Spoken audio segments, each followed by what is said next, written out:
샬롬, 반갑습니다. 오늘 하루도 새 생명으로 하루를 시작하고 계신 성삼위 하나님의 성호를 찬양합니다. 오늘은 지난 시간에 이어서 16절서부터 강의하도록 하겠습니다. 지난 시간에 요한계시록 2장 15절까지 말씀을 드렸는데 오늘부터는 2장 16절서부터 우리가 요한계시록 강해를 하도록 합니다. 16절에 그러므로 회개하라. 그리하지 아니하면 내가 네게 속히 임하여 내 입이 검으로 그들과 싸우리라. 아멘. 본문에 보니까 16절에 그러므로 회개하라라고 했습니다. 버가모 교회 또한 에베소 교회처럼 회개하라는 명령을 받고 있습니다. 회개만이 무서운 심판을 피할 수 있는 유일한 길이기 때문입니다. 사실 버가모 교회의 상황은 에베소 교회의 상황보다 더 나쁩니다. 에베소 교회에는 내가 니고라당의 행위를 미워한도다라고 했는데 6절에서 버가모 교회에게는 내게도 니고라당의 교훈을 지키는 자들이 있도다라고 하였기 때문입니다. 내가 내게 속히 임하여 내 입이 검으로 그들과 싸우리라.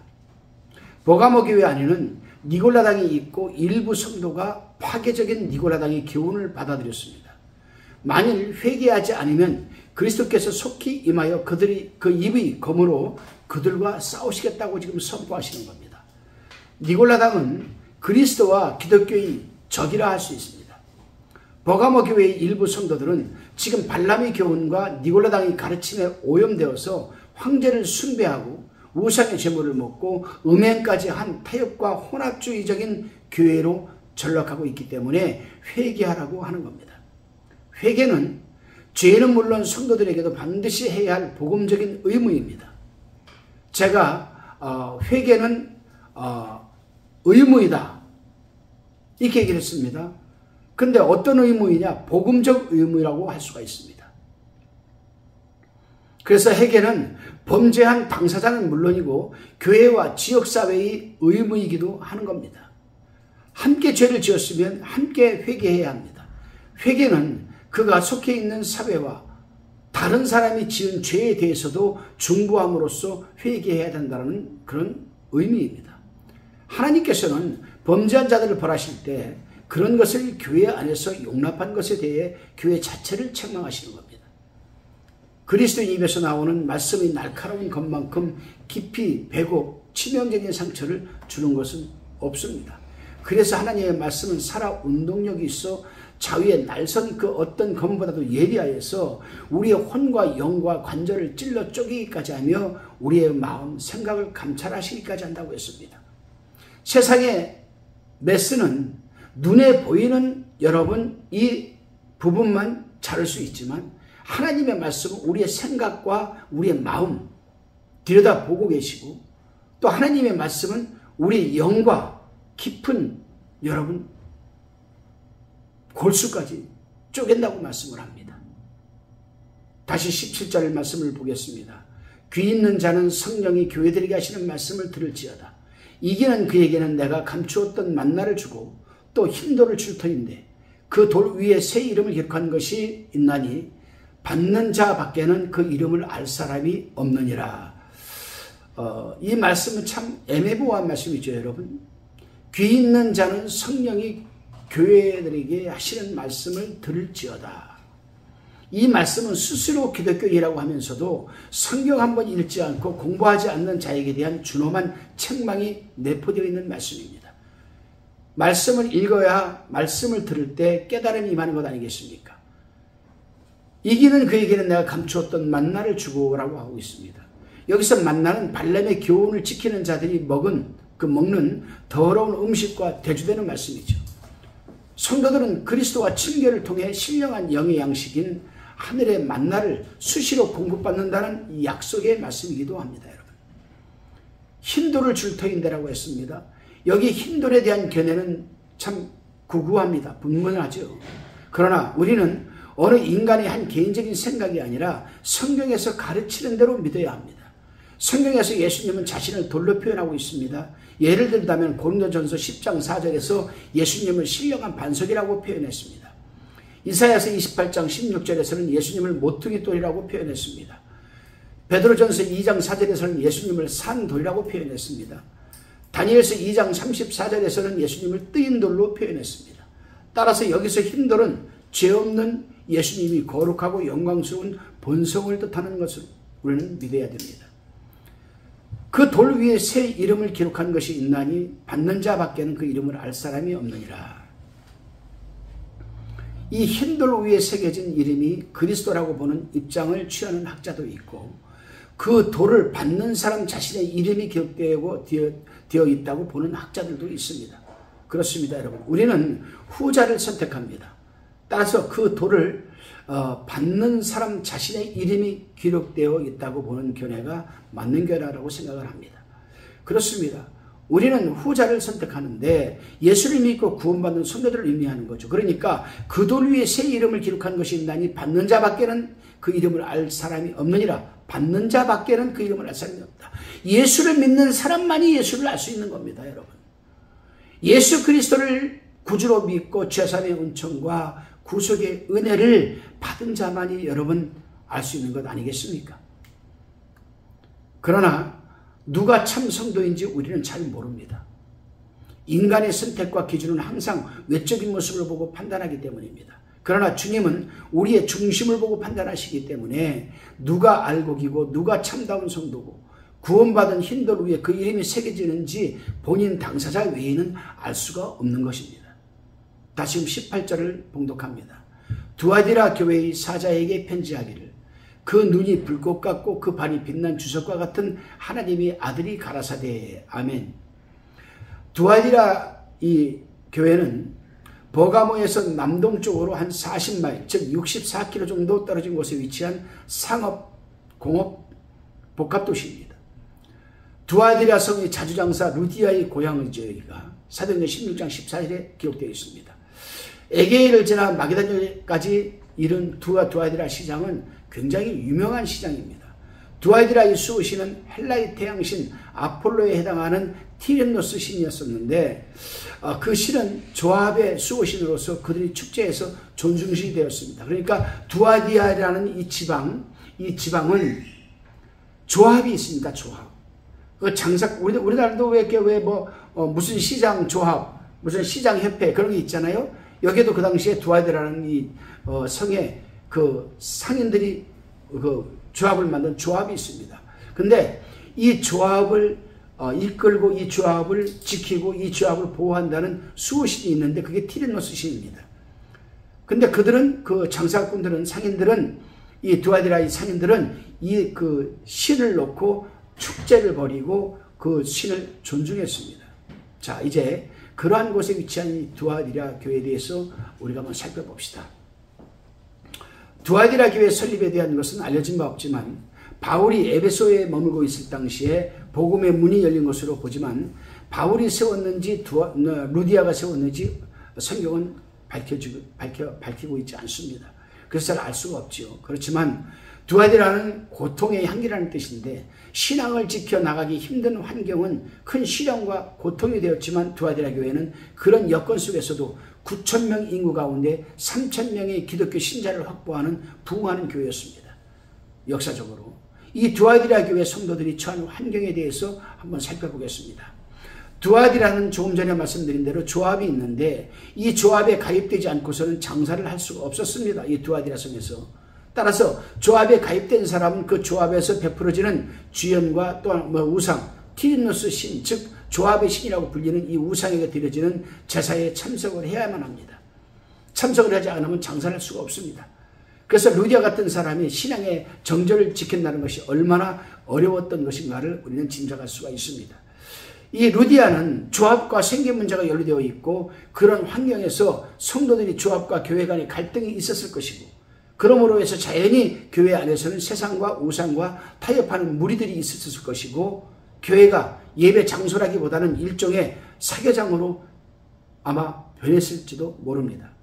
미국이 세계 교회의 참 중심이었고 본이 되었었죠. 그러나 어느 순간부터 미국에서 이 개혁주의, 보수주의 신학이 무너지고 어떤 그 메이첸 교수 같은 사람이 마지막 개혁주의, 보수주의 보루였었죠. 그 교수가 학자가 죽고 나서부터 미국은 빠르게 자유주의로 물들어가고 말았습니다. 그래서 자유주의로 물들어가 들다 보니까 교회에서 교회가 맡아야 할, 또 감당해야 할 사명감이 전부 없어지는 거죠. 그래서 큰 교회들은 그 교회를 나중에 지역 주민들한테 사계장으로 오픈을 해버려요. 예배드리는 날만 예배드리고 나머지는 거기서 뭐 정보교환 처소 이러면서 교회가 한없이 무너지게 되어버리고만 겁니다. 바로 두아디라가 그런 상황이었습니다. 두아디라 교회가 눈이 불꽃 같고 그 발이 빛난 주석 같은 하나님의 아들이 가라사대. 이제 이 두아디라 교회에 주님이 말씀하십니다. 7교회뿐만 아니라 계시록 전체에서 하나님의 아들이라는 표현은 여기에만 나옵니다. 그래서 하나님의 아들은 계시록 전체에서, 요한계시록에서 여기만 딱 나오는 표현이에요. 하나님의 아들이라는 칭호는 예수님이 지상에 계실 때 불려졌던 이름이고, 또 베드로는 주는 그리스도시요 하나님의 아들이라고 고백하여서 칭찬을 들은 적이 있습니다. 여기서 빛난 주석 같은 발과 불꽃 같은 눈은 모든 죄상을 정확히 꿰뚫어보고 엄하게 심판하시겠다는 하나님의 의지 표명의 표현이라 할 수가 있습니다.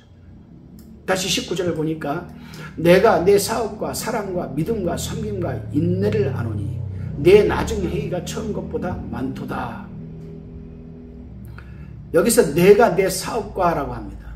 주님은 두아디라 교회가 행한 일과 사랑의 믿음과 인내를 안다고 말씀하신 여기서 사업이란 헬라어로 타에르가라는 단어인데, 타에르가, 사업, 타에르가.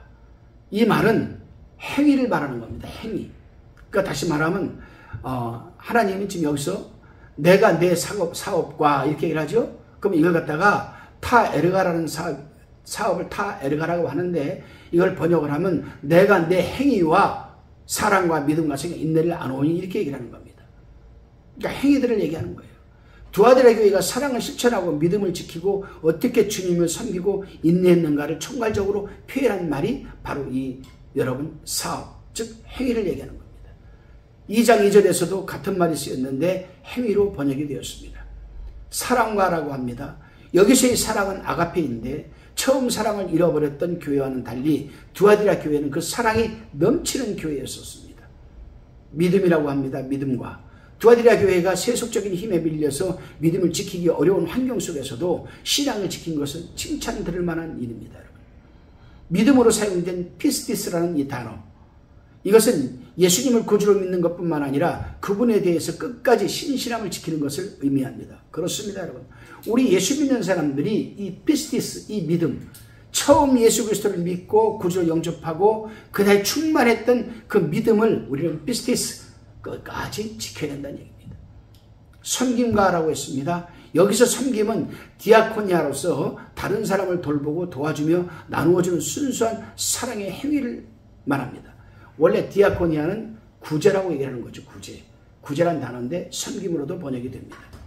인내를 아노니라고 했습니다. 여기서 인내는 휘포모네라고 합니다. 휘포모네, 헬라어로. 이 휘포모네는 외적인 핍박과 환난과 고난과 교회 안의 내적인 갈등에서 잘 참고 견뎌내는 것을 말합니다. 그렇습니다, 여러분.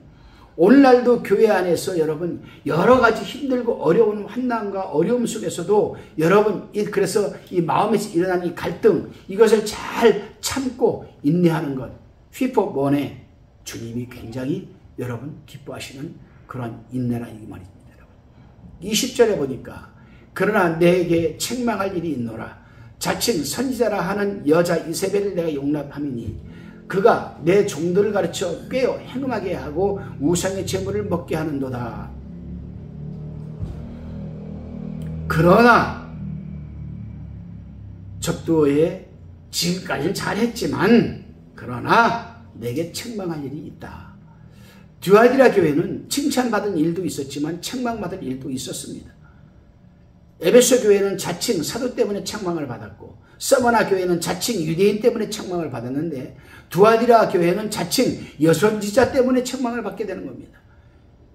자칭 여선지라 하는 여자 이세벨을 내가 용납하니 초대교회에서는 여선지자가 있는 일은 흔한 일이었습니다. 여러분. 사도행전 21장 9절에 보면 참고가 될 겁니다. 여기서 여선지자는 하나님의 영을 받아 예언하는 사람을 의미합니다.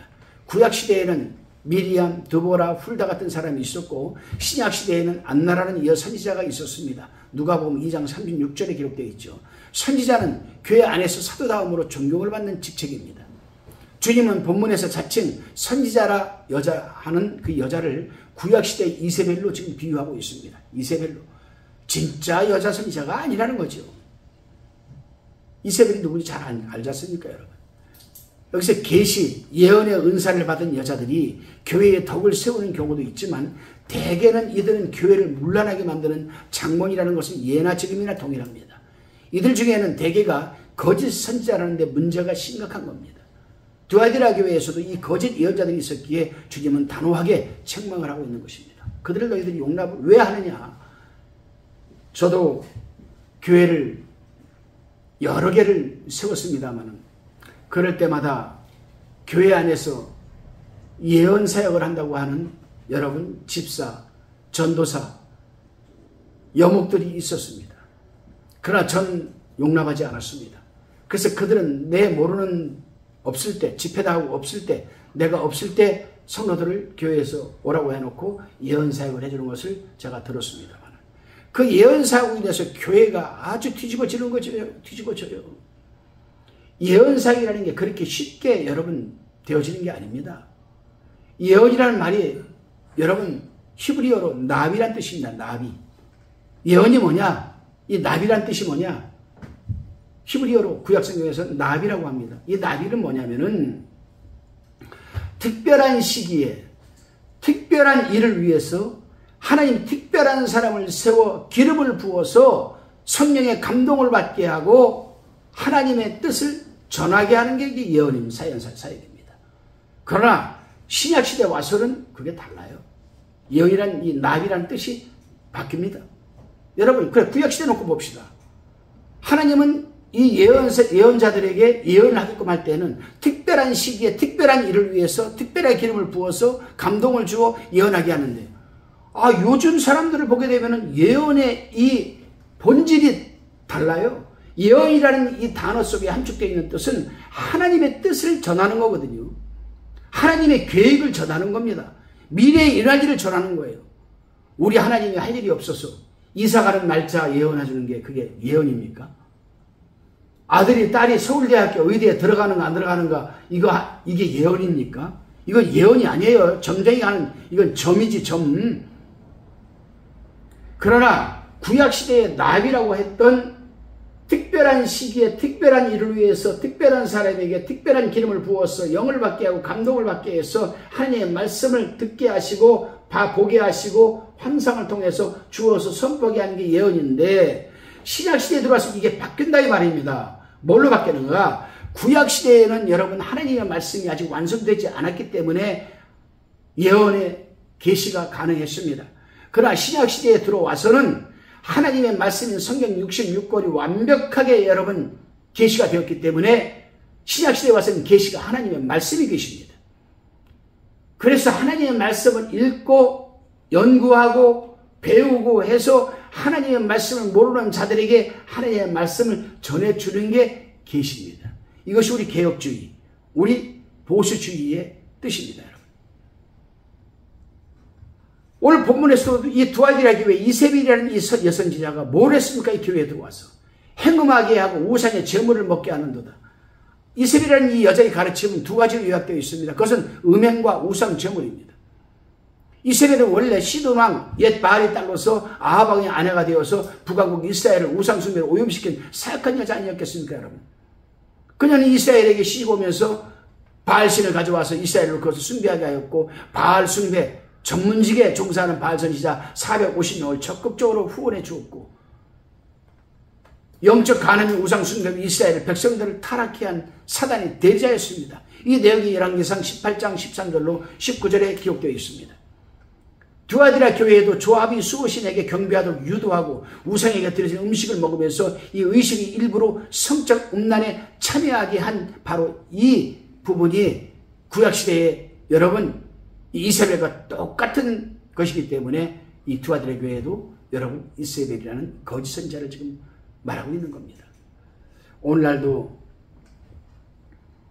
교회나 등등 집회나 이런 데서 예언사역을 한다고 하는 사람들. 맞습니까? 그 예언사역 받아본 사람들 알 거 아닙니까? 그 다 맞았어요? 예언사역은 하나님과 자신과의 관계에서 하나님이 내게 주시는 말씀을 제3자를 통해서 받게 되는데, 그 제3자가 나에게 하나님의 말씀을 전해주는 자가 어떤 사람이냐에 따라서 다르죠. 성경을 여러분 해박하게 지식을 모르면, 구속사의 흐름과 신구약의 통일성을 모르는 자들은 절대로 여러분 예언사역을 할 수가 없다는 사실을 우리는 명심해야 됩니다. 하나님의 말씀 뒷전이고 여러분 기도원에 가서 장기금식 40일 한다고, 20일을 한다고, 며칠 금식한다고, 그 방언도 진짜 방언이 아닌 짝퉁 방언으로 기도하면서 내려와가지고 하나님한테 계시받았다? 믿으면 안 됩니다. 큰일 납니다. 다시금 21절입니다. 또 내가 그에게 회개할 기회를 주었으되 그 음행을 회개하고자 아니하는도다. 또 내가 회개할 기회를 주었으되라고 합니다. 음행을 회개하지 않으냐는도다. 죄를 짓고도 회개할 기회가 주어진다는 것은 여러분 축복입니다. 회개할 기회가 없어서 지옥 가는 사람도 많이 있잖아요. 이세벨과 그의 동조자들에게 회개할 기회를 주셨습니다. 주님이. 그러나 그들은 하나님의 인자하심과 용납하심과 길이 참으시는 은혜를 그들은 거부했습니다. 그 음행을 회개하지 않았지요. 이교도의 축제가 난잡한 행음으로 이어졌던 것은 부인할 수 없는 역사적인 사실입니다. 성경에는 회개할 기회가 주어졌을 때 회개하는 사람들이 많이 있습니다. 여러분 축복된 사람들이 예를 든다면 아하방은 엘리야로부터 하나님의 책망을 듣고 옷을 찢고 굵은 배로 몸을 동이고 금식하고 회개하였습니다. 열왕기상 21장 27절에 기록되어 있습니다. 요시아가 나오죠. 요시아 왕은 그가 거한 곳이 빈터가 되고 저주가 되라는 말을 듣고 마음이 연하여서 옷을 찢고 통곡하며 회개하였습니다. 열왕기하 22장 19절에 기록되어 있습니다. 여러분. 에스라는 하나님의 전 앞에 엎드려 울며 기도하며 죄를 잡아가였고 이스라엘 백성도 이방 여인을 취한 곳에 대하여 회개하였습니다. 에스라 10장 1절에 기록되어 있습니다. 의롭다던 욥도 하나님의 책망을 듣고 스스로 한하고 티끌과 제 가운데서 회개했습니다. 욥기서 42장 여러분 6절에 기록되어 있습니다. 니느웨 사람들, 니느웨가 40일 후에 멸망한다는 말을 듣고 왕이 저복을 벗고 굵은 베옷을 입고 지혜에 앉아서 회개하자 전 국민이 금식하며 짐승까지 굵은 배를 입고 회개했다라고 요나서 3장 6절로 9절에 기록되어 있습니다. 베드로, 주님을 3번씩이나 부인하고 저주하고 맹세까지 한 베드로는 주님의 말씀을 기억하고 닭이 2번 올 때마다 평생 울면서 이 이마를 땅에 박치기 하면서 회개하였다고 합니다. 그래서 베드로의 초상화를 보면 머리가 아프게 툭 튀어나온 게 그래서 튀어났다고 하는 거예요. 마가복음 14장 72절에 기록되어 있습니다.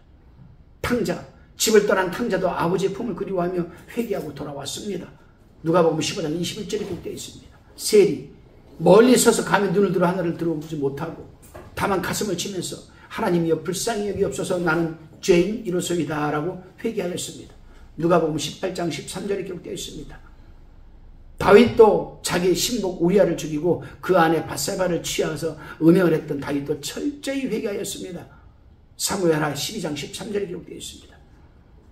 이렇게 회개를 통해서 축복을 받고 하나님부터 인정받은 사람들이 많아요. 이외에도 많습니다.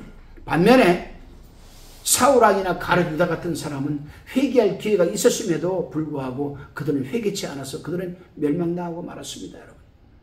자기만 멸망당했습니까? 아니에요. 사울왕은 자기 아들들 가족들을 다 전쟁터에서 다 죽게 만들었습니다. 여러분. 가룟 유다는 어떻게 죽었습니까? 배 창자가 터져서 죽었어요. 목매다가 비참하게 죽는 거죠. 여러분. 그래서 이 회개라는 단어가 우리에게는 얼마나 그 축복된 단어인지 여러분 우리가 죄를 드러내고 허물 들었다고 해서 여러분 걱정하지 마세요. 우리에게는 축복의 회개라는 통로가 있습니다. 여러분 회개하면 축복받는 겁니다. 여러분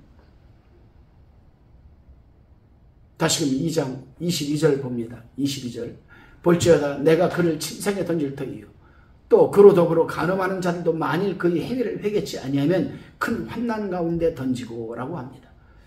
내가 그를 침상에 던질 것이 터이요 라고 했습니다. 회개할 기회를 주었음에도 회개하지 않은 이세벨과 그 추종자들에게 엄한 형벌이 예고되어 있습니다. 여기서 침상은 질병과 고통의 침상을 뜻하는 겁니다. 뭐 잠 편안하게 자는 그런 침상을 말하는 게 아니에요. 여기서 말하는 침상은 헬라어 원어적으로 질병과 고통의 침상. 침상에 던질 것이다.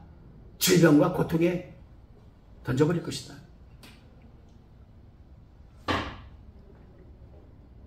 이세벨 보십시오, 여러분.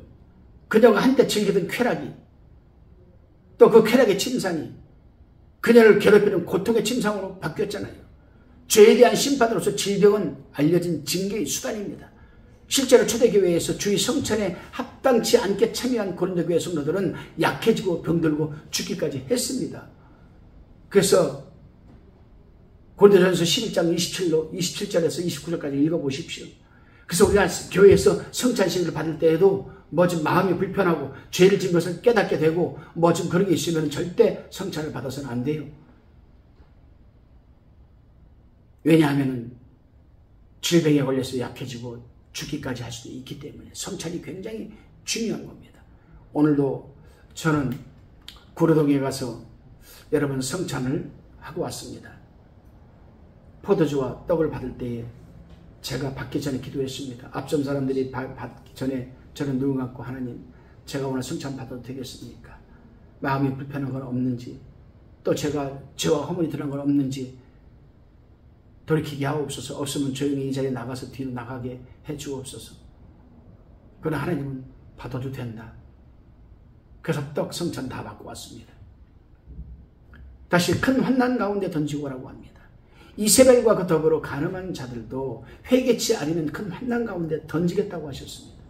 이세벨이 꾀입에 빠져 우상 숭배에 동참한 자들은 거짓 선지자를 분별하지 못했죠. 여기서 환난이 무엇을 뜻하는지는 나타나 있지 않지만 23절 서두에 나온 또 내가 사망으로 그의 자녀를 죽이리니 내용으로 보아서 아마 고통스러운 죽음을 내포하고 있는 것이 분명합니다. 여러분, 영적 세계는 굉장히 무서워요. 영적 세계는 여러분 정말 우리가 상상을 초월하는 무서운 일들이 많습니다. 나 하나 잘못으로 인해서 내 가족이 잘못될 수가 있어요. 나 하나 잘못돼서 내 가족들이 질병에 노출될 수가 있습니다. 나 하나 잘못돼서 내가 질병에 여러분 질병으로 약해질 수도 있습니다. 다시 23절 봅니다.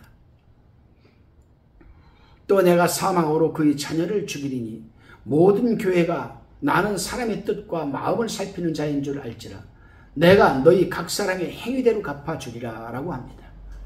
또 내가 사망으로 그의 자녀를 죽이리니 여기서 그의 자녀는 누구인가? 이세벨의 결의를 받아들여 이세벨을 영적 어머니로 생각하는 모든 자를 포함합니다.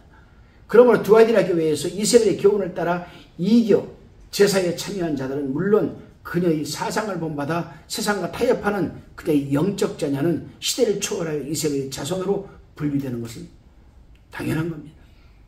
이런 사람들은 사망으로 내가 그의 자녀를 죽이겠다고 했습니다. 야, 이게 내가 사망으로 그의 자녀를 죽이겠다? 이게 무슨 말이냐? 확대 해석을 하면 두 가지 뜻이 있습니다. 첫째, 사람의 뜻과 마음을 살피는 나다.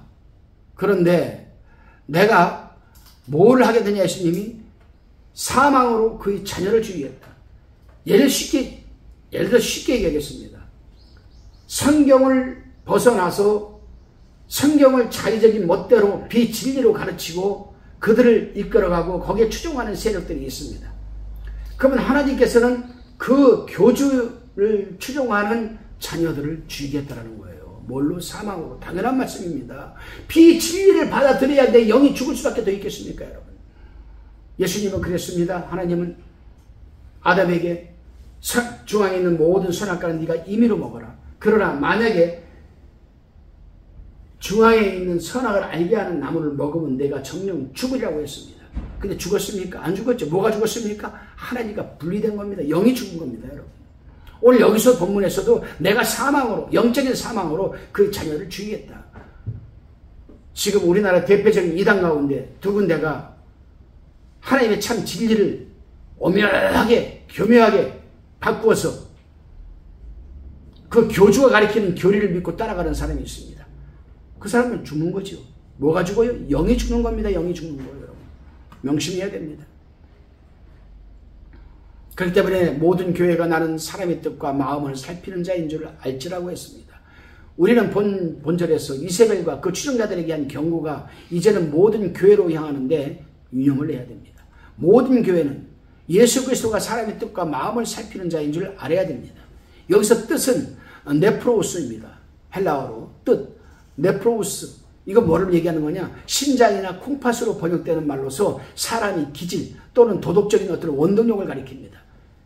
하나님은 우리의 여러분 심장, 이 심장, 콩팥 이거를 예수님께서는 살피는 자라고 그래요. 무엇이 뜨느냐? 참 진리의 말씀을 통해서 그 진리의 말씀 때문에 내가 그냥 막 심장이 뛰고 그냥 마음에 감동이 오고 이래야 되는데 비진리는 운동력이 없기 때문에 생명력이 없기 때문에 뛰지를 않아요. 여러분 뛰지를 않습니다. 불꽃 같은 주님의 눈앞에는 아무것도 숨길 수가 없습니다. 은밀한 데서 행한 모든 것이 주님의 눈앞에 벌거벗을 것처럼 드러나게 되어 있습니다. 교회가 이 사실을 안다면 주님을 속일 생각은 여러분 하지 말아야 됩니다.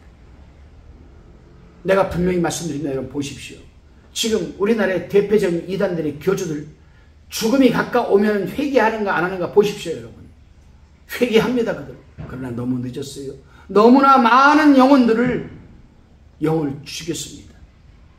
회개할 될 일이 아니에요. 대표적인 케이스로 봅시다. 우리나라의 불교로 얘기하면 우리나라의 최고의 벽자 25년 20년 이상을 벽만 바라보고 가부좌 틀고 앉아서 수행하였던 성철 스님 보십시오. 성철 스님이 여러분 죽기 전에 뭐라고 했습니까? 여러분 내가 너무나 많은 사람들에게 거짓말을 했다. 너무나 많은 사람들에게 거짓말을 했다. 물은 물이요 산은 산이다. 이 말을 했어요.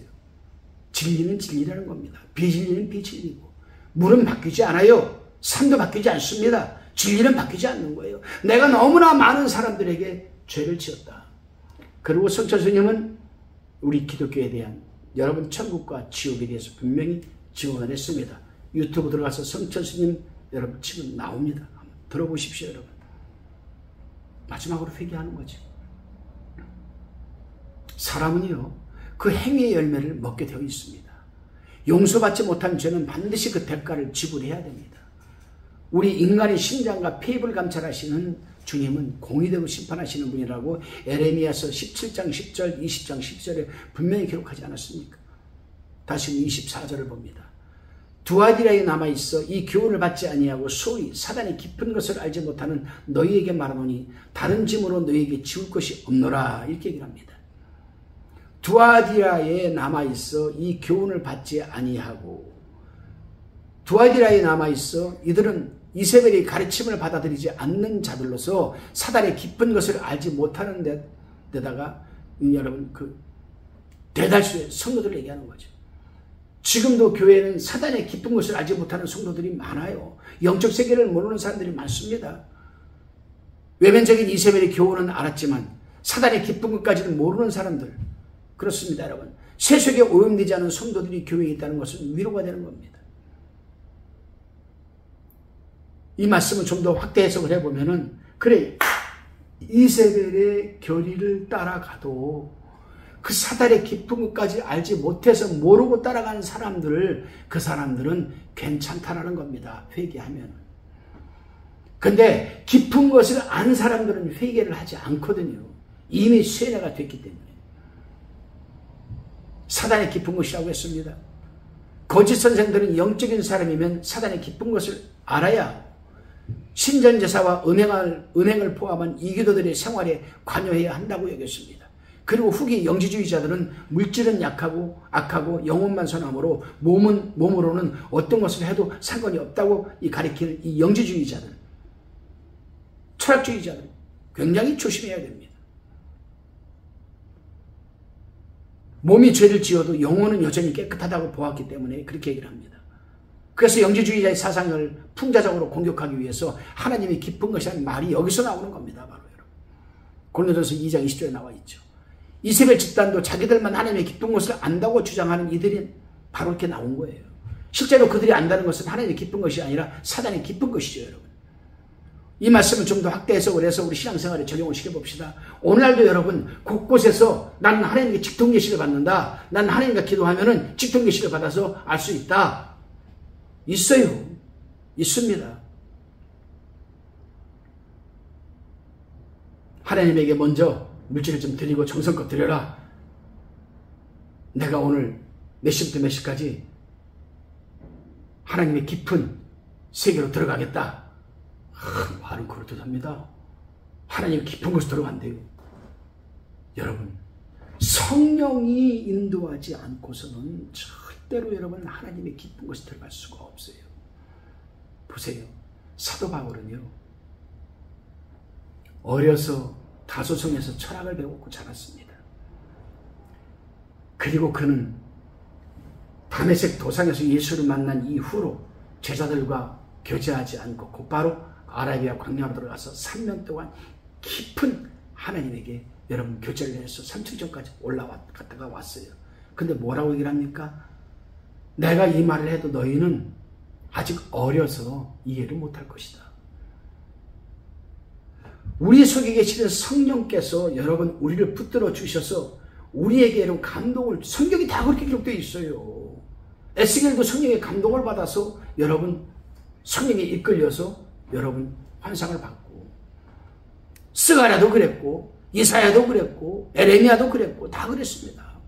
바울도 그랬고, 바울이 아드라무 때노 항구에서 배를 타고 로마로 재판을 받으러 갑니다.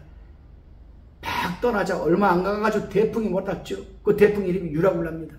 엄청난 대풍이 몰아쳤어요. 그럴 때 이 군사들은 죄수들 도망갈까봐 칼로 죽이려고 했고, 죄수들은 안 죽으려고 물로 뛰어가려고 했습니다, 여러분.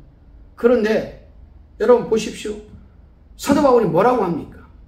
어젯밤에 하나님께서 나에게 말씀하시기를 이렇게 얘기합니다.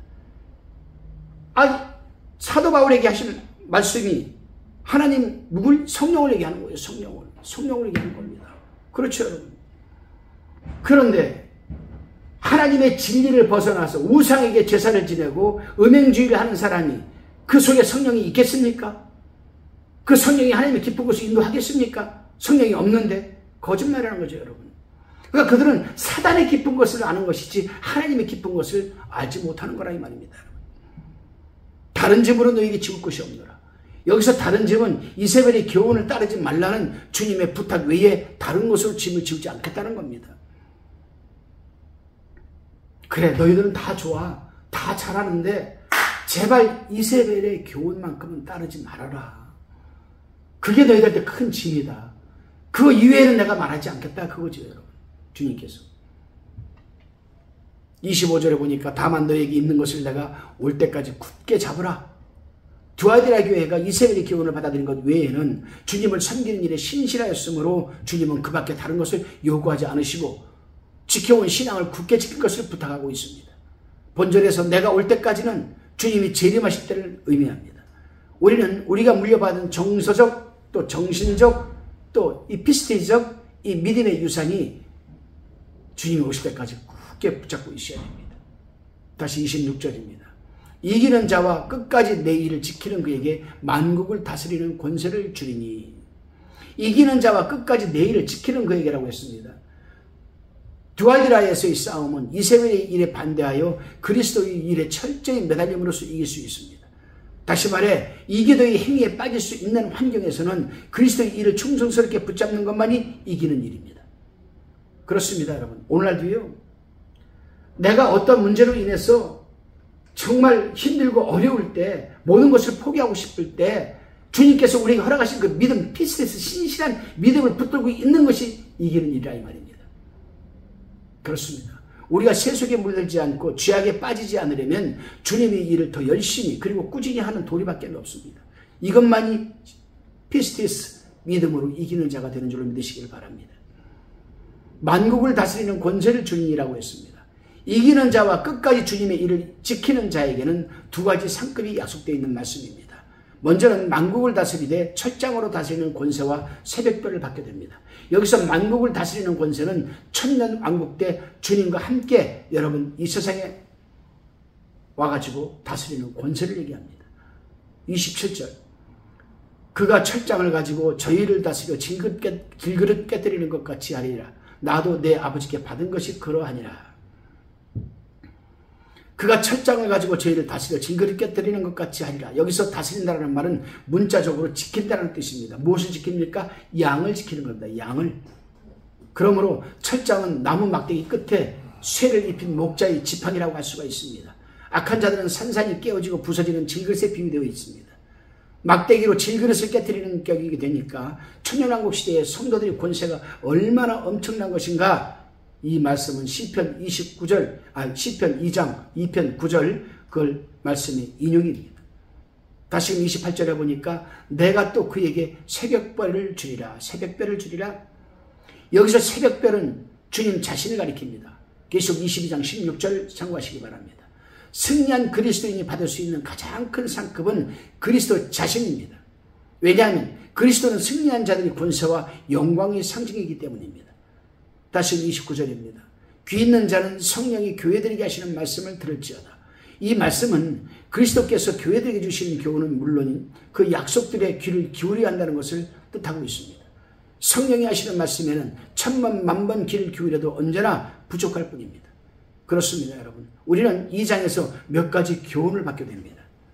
첫째, 그리스도인은 어떤 이유로도 사업 때문에 신앙이 변질되거나 주님의 일을 등한히 해서는 안 된다는 교훈입니다. 신앙과 생활 문제를 정말 우리는 그래서 은혜롭게만 해야 됩니다. 두 번째로, 그리스도인은 어떤 경우에도 세속적인 일과 타협하거나 환경의 지배를 받아서는 안 된다는 교훈입니다. 세 번째는 보고 듣고 예언하는 거짓 선지자들을 분별할 줄 알아야 됩니다. 그래서 우리는 분별력을 갖고 있어야 됩니다. 분별력을 갖는 일은 딱 한 가지입니다. 뭡니까 여러분? 말씀을 많이 읽으면서 기도해야 돼요. 그럴 때 성령께서 그 말씀을 읽은 것을 떠올리게 해주시고 성령이 여러분 감동을 주어서 분별을 갖게 하십니다. 네 번째로, 사악한 사단의 미혹에 빠지지 않기 위해서는 영광 중에 오시는 주님을 바라보고 예수 그리스도에게 충성하여 그의 일을 열심히 하는 것이 신앙의 여러분 승자가 되는 것이요 상급을 받는다는 그런 교훈입니다. 여러분, 우리는 오늘 2장 29절까지 강의를 했습니다만 이제 점점 갈수록 이제 요한계시록이 3장서부터는 깊어져 갑니다. 요한계시록은 이 말세 지말의 시대의 마지막 시대에 주님이 주신 마지막 말씀입니다. 될 수 있는 대로 여러분들이 이해하기 쉽게, 그리고 신구약 통일성과 여러분 구속사의 흐름을 따라서 쉽게 성경적으로 여러분 한 절 한 절, 한 장 한 장, 한 절 한 절 풀어서 여러분에게 강의하려고 합니다. 여러분 주변에서 요한계시록을 어렵게 생각하거나 또 요한계시록을 요즘 보게 되면 잘못 요한계시록을 여러분 강의하는 사람들이 많습니다. 무천년설, 후천년설 그거 다 비성경적입니다. 여러분 주변에 있는 분들한테 말씀을 하셔서 많이들 시청하시기를 바라겠습니다.